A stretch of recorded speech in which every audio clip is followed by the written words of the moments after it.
Hi, I'm Sally, here to tell you why I love walking long distance in England. So first of all, England has this culture of walking that is very unique and special. One sort of aspect of that culture is that there are rights of way that crisscross everywhere in the English countryside. These are there for a historical reason, and they make it so easy to make up your own route or just to get to a trail from public transportation, to make up your own routes, to explore the areas around villages and towns. You will often be walking through farmers' fields or pastures. You'll be encountering, animals and crops up close. You'll be seeing people harvest things. You'll be getting really great views. And you won't be encountering a huge number of other people because of the just sheer number of paths that are in England.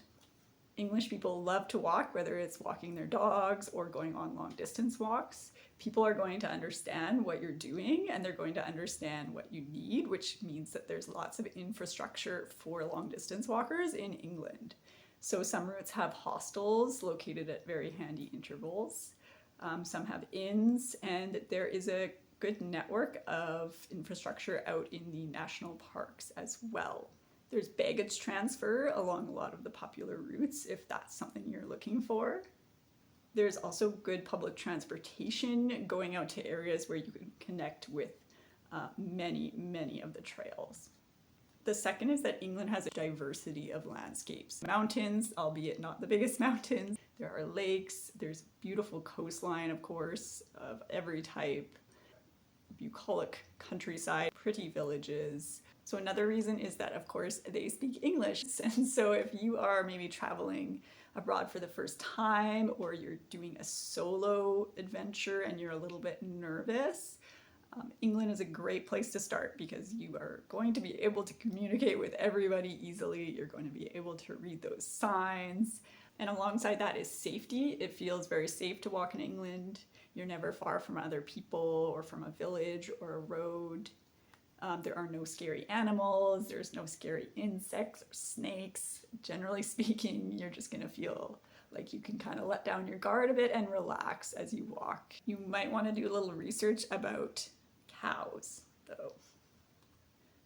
So the next one for me is huge. It's breakfast. Most of continental Europe does not understand the concept of breakfast as an actual meal that's going to fuel you for the next few hours. I come from the west coast of Canada, home of the lumberjack breakfast. I expect to have a really great big meal when I wake up in the morning, especially if I'm going to be walking all day.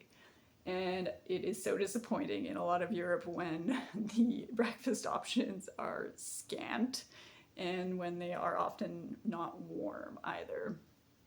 In England, all of the hostels, all of the accommodation, they're going to offer you an awesome, filling, hearty breakfast, warm and comforting, and it's going to fuel you right up until lunchtime.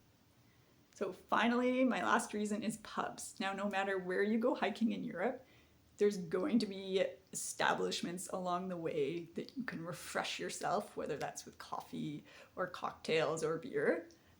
In England, it's pubs, and you can stop for lunch. There's almost always a pub in a village. You can get chips and beer or whatever else. And there's no better feeling than walking off into the sunset after having a cold pint in an 800-year-old pub. So you really feel like a sense of history, knowing that there have been people throughout the ages walking long distances just like you through those same rights of ways and those same paths and entering those same pubs to order the same drinks. It's pretty special. And that is it, so happy trails.